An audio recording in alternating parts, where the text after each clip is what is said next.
I've lived in Japan for about 2 months now. Hello, people. And like a fish being lowered into a new aquarium, I have slowly sort of started to acclimate to my surroundings. I haven't managed to escape my plastic bag yet, but I've noticed a few things during my time here so far.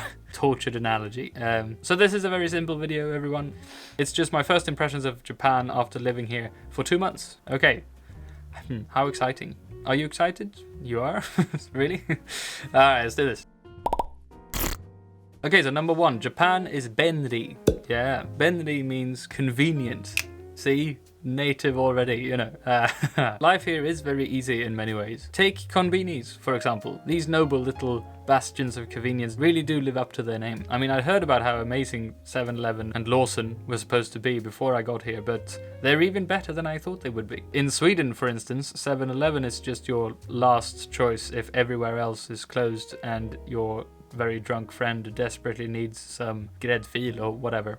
In Japan, however, konbinis are very much like heroin in that they can be found pretty much everywhere in major cities, and they solve most, if not all, of your problems. If you're hungry, for instance, you can go here and buy some food, either ready-made or ingredients to make it yourself, yes. The ready-made food is also famously good to eat, apparently, according to every English-speaking YouTuber in Japan, at least. Are you thirsty? Well, shit me, they have drinks here as well. Do you have trouble paying your bills? Well, don't worry, just bring them to a konbini and the staff will happily pay them for you. Are you constipated? Yes. Yes, you are. Moving on. The sort of little cousins, I suppose, of the konbini are the vending machines, also to be found pretty much everywhere in this country. Not even the most sacred of shrines are rid of them. One could even say that the vending machines are the new shrines of modern Japanese capitalist society. I mean, one would be utterly wrong and very pretentious, but one could say so. But these are really nice, especially on a cold day when you can buy hot drinks. They're kept hot all the time. It's so nice to warm your hands with like a nice bottle of hot coffee in the morning. It's really nice. And benri as all, you know. They never seem to break down or be out of stock either. Everything in this country, so far as I've noticed, seem to just work, which is really impressive, especially compared to places like London where you open a bottle of champagne whenever the hot water is actually running, you know. Speaking of running and things working, the trains here, holy shit, they do run on time. This, again, is even more impressive than I thought it would be. I now understand the newspaper articles about whenever a train is like 24 seconds late or something. You can really set your clock to them, you know. You could definitely say that Shinzo Abe has successfully managed to completely shit all over Mussolini's chest. Whatever that means. Anyway, trains here are incredibly reliable. Number 2, Japan is not benri. Staying on the topic of trains, trains are not reliable at all in this country. At least not when you've spent a lovely evening in central Tokyo, when you've had perhaps 1 or 55 too many beers, and you decide that it's time to head on back home. You realize that you have blessed central Tokyo with your obnoxious presence for too long. The streets have had enough of your bodily fluids at this point, you know, and it's time to head on back home. But to your drunken dismay, you realize that sideways, the last train stopped running at 1 a.m.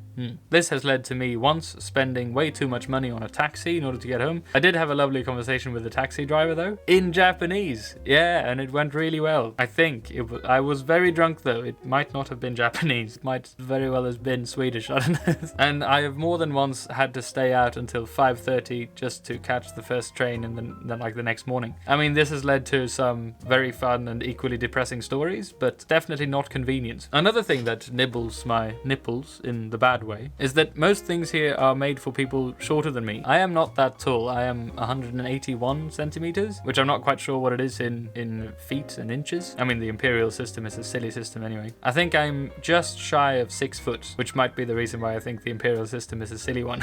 Anyway, that is clearly too tall in Japan, evidenced by my bathroom mirror, for instance. It's fine. I can see my mouth to brush my teeth, you know, but I can't look myself deep in the eyes while I jerk off, for example, which has proven a problem. Leave comments for suggestions on how to fix this, please. I also bump my head everywhere. But these are all very silly complaints. Let's move on. Part 3, the 2 sides of Japan.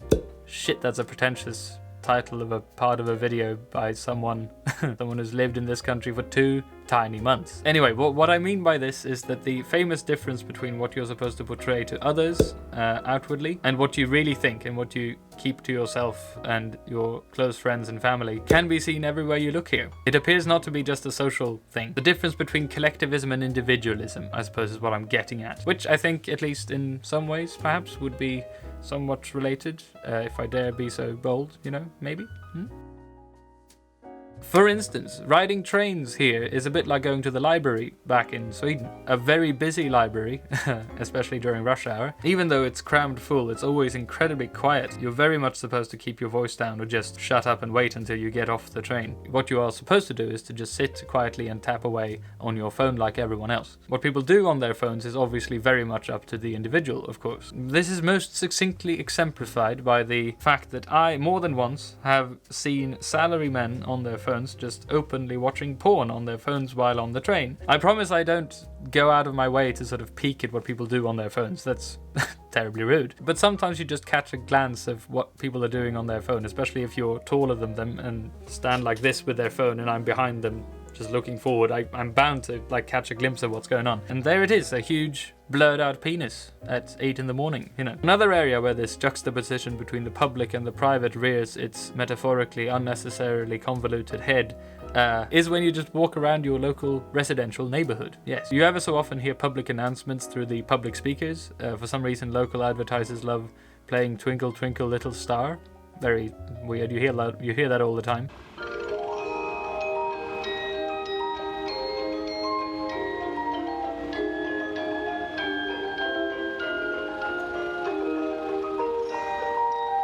Walking down the street, you see old ladies cheerfully chatting away with each other and school children in school uniform. The sense of community is everywhere in these communities. But at the same time, pretty much all houses you come across have a very sort of personal touch to them somehow. The tiny narrow alleyways are crammed with people's personal belongings, just like spilling out onto the street. It's very obvious that looting and thievery are not a thing here. Again, the sort of communal aura of everyone trusting each other is everywhere. But I mean, look at these houses. Holy shit. These are as personal as they can be, incredibly decorated. Okay, this is pretentious, but it's as if the heavy emphasis on like communal thinking makes your personal spaces and what you do in those personal spaces, like on your phone, for instance, all the more private and personal, if that makes sense. Part 4, quick fire randomness.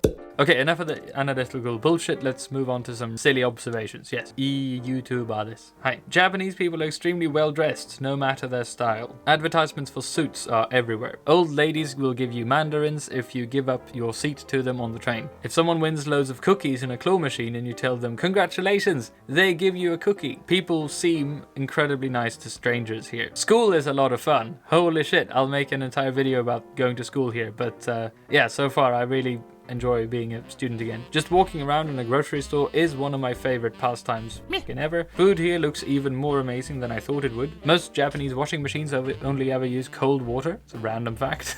Typhoons are obnoxious bastards, but again, strangers are incredibly kind and will help you out. Conclusion! Yay! Alright, thank you very much for watching. Likes and comments and subscriptions and things are always very appreciated. I know I've said this same thing in the last couple of videos, but I still very much enjoy living here. This is so much fun. The last couple of months feel like they've gone by very quickly. Time just seems to work differently here or something. Oh yes, and before I leave for school, I should say hello to all the new subscribers. Hi! I know that most of you probably subscribed because of the Sweden content, but I hope that you will perhaps find these videos about Japan enjoyable to watch as well. And good luck on your job hunting in Sweden, because that's why most of you are here.